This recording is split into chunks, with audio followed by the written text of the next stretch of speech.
Hey guys, welcome to today's video and welcome back to my channel. So today I'm going to be doing my Little Bear Chats video.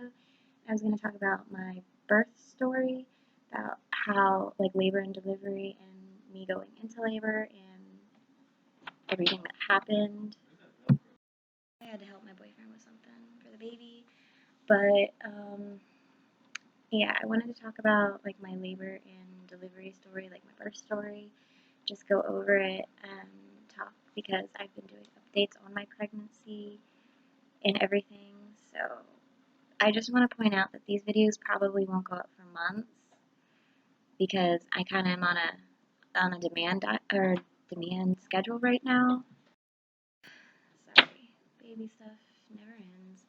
But anyways, this video is probably gonna go up months later, and I just want to point out because I've been doing updates on my pregnancy and stuff like that, so I want those to go out first.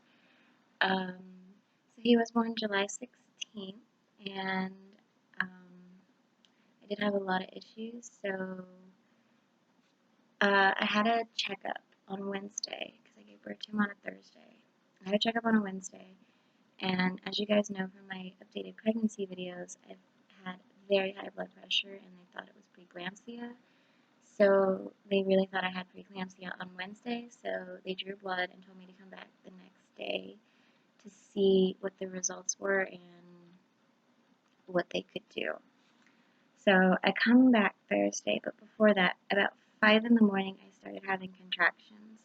And I want to let people know, I was dilated barely at 3 Wednesday, but Thursday, I went into labor probably around 5 in the morning, and I had my appointment at 9, so I was kind of what's the point in that? Because I really wanted to know what my results were, and I really wanted to see my doctor and talk to my doctor and then make sure that I was actually having contractions, even though I was pretty positive I was in labor and having contractions. So from 5 to 9, I just kind of laid in bed in a lot of pain. And you can tell when you have actual contractions because I felt mine in my back.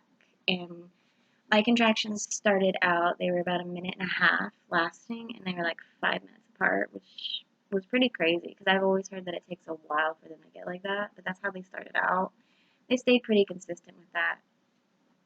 When you're pregnant, you could have Braxton Hicks contractions, which I have had before, and the doctor will always recommend that you get in a bathtub or start walking around to get rid of your Braxton Hicks.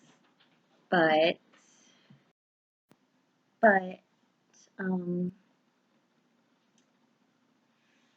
when I had these contractions, I did decide to walk around a little bit, and I got in the bathtub because I knew that those would stop your Braxton Hicks if they were Braxton Hicks.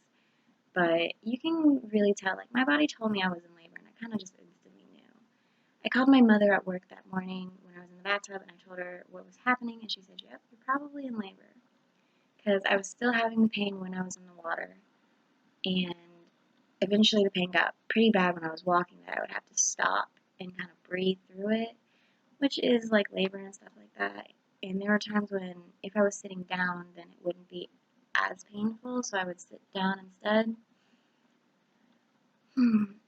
So 9 o'clock rolls around and I go to my appointment, and I get there a little early, and to get to my doctor's office I have to walk upstairs, which I was very concerned about, but I made it. But I went to my doctor's office. Of course, I still had high blood pressure. I saw the nurse midwife, and I was crying when she came in, and she asked me what was wrong, and I just told her straight out, I think I'm in labor. So they checked me, and I was dilated at 8 centimeters. So I went from barely 3 centimeters on Wednesday to being 8 centimeters dilated in 4 hours in labor, which is pretty good, actually. I had a pretty quick labor. So they admitted me to the hospital, and they put me in labor and delivery right then and there because I was in labor. And they checked everything. And I did have preeclampsia, so I had to have a catheter. I had to be on magnesium after he was born. But aside from that, I didn't take an epidural because I was already at 8 centimeters, so I was kind of what's the point? I already dealt with it. Can't get much worse. And my water didn't break either. The nurse midwife had to break my water, which that was an experience. Contractions are so much worse when your water breaks. Like, I was screaming. I don't think my boyfriend's ever heard me scream that loud before and like that in so much pain.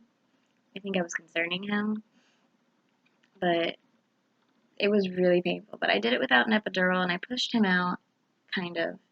I got to 10 centimeters about 11 or 12 probably. I was only pushing for about 15 minutes. And I was pushing and he got like stuck, I guess. I don't really remember because of all the magnesium I was on.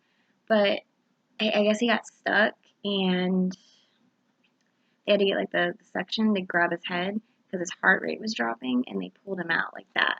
He peed on the doctor when he came out, which was awesome. He'll never ever live that down because his grandpa knows. His grandpa's probably gonna remind him like every year on his birthday. You peed on the doctor when you were born. 'Cause that's how my dad is. But he came out. He was 6 pounds 5 ounces when he came out, and I didn't get to hold him because I did tear and I lost a lot of blood, and they were concerned with that. So they had to take care of me and stitch me up. But my boyfriend held him, and he's really excited. He cut the cord, and when I was in labor, they thought a cord was around the baby's neck, so they had to try and lay me on my side, but I was so uncomfortable. But finally, they tried to lay me on this side, but I got on this side, and I was way more comfortable, and I felt the need to push, so that's when we started pushing. But they stitched me up. They put me on the magnesium to really help with the high blood pressure and stuff. They put me on too high of a dosage. It made me really, really droggy, and I actually didn't really get to spend any time with him the day he was born. I didn't get him back until 6 a.m. the next day. That's when I held him for the first time that I can remember. And I talked to him and I nursed him. And yeah, but they stitched me up, told me I had preeclampsia, checked my blood pressure. It seemed to have gone away because the cure for preeclampsia is delivering a baby, but you still have like that high blood pressure, I guess. So they had to check me. I think they drew my blood every 4 hours. But the dosage that they put me on for the magnesium was way too high, and it made me so drowsy. So they took me off of it for, I think, 3 hours, and they checked my blood. And they said my blood pressure was still high after being off the magnesium, but they were going to put me on a lower dosage. So they put me on a lower dosage, and that seemed to work much better. Because the day that I gave birth, I didn't eat anything, and the little food that I did eat, I threw up. And I think it was probably because of the high dosage of magnesium. But the lower dosage I was able to eat.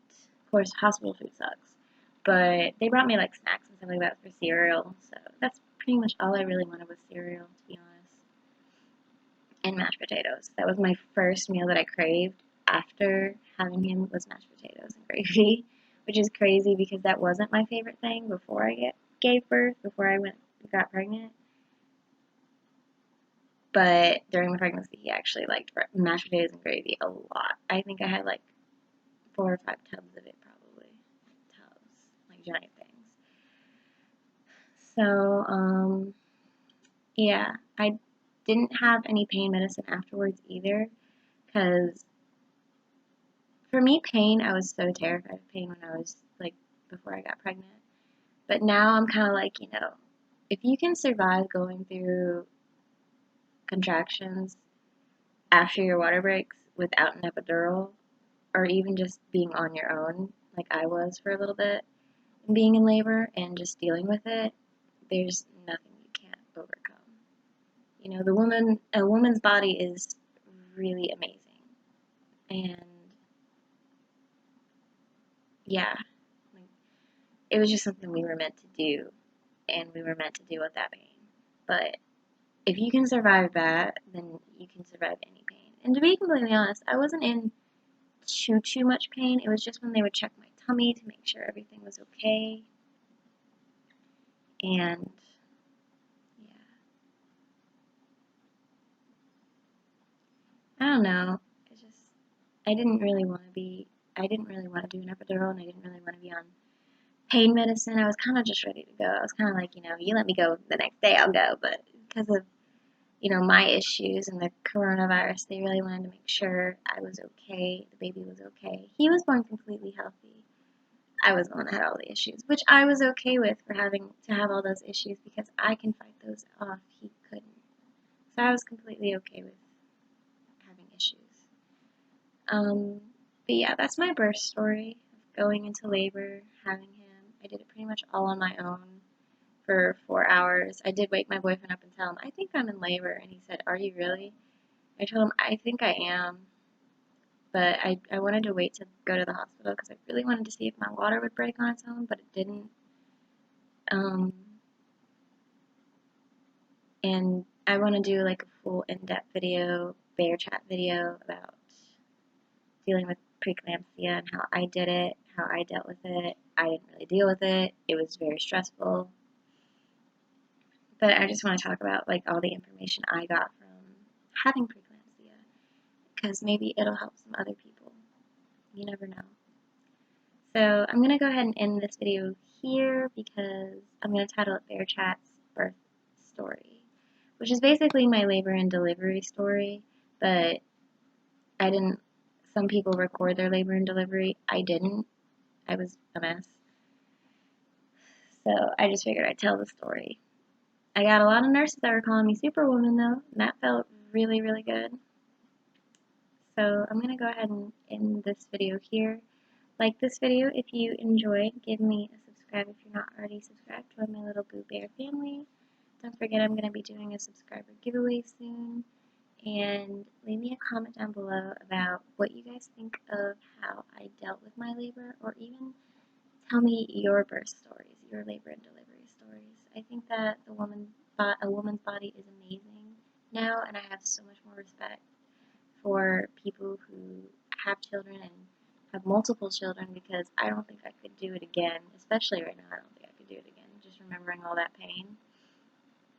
And I'm very intrigued about how other bodies reacted, other issues that you guys, like that people had. I know I had to have a lot of stitches because of all the issues I had, but I seem to be healing pretty okay. So yeah. But like I said, get the comment section started talking below about what you think of this video, about my story, or even y'all's stories. I really would love to hear the different experiences that different people go through. Alright, I'll see you guys in my next one. Bye!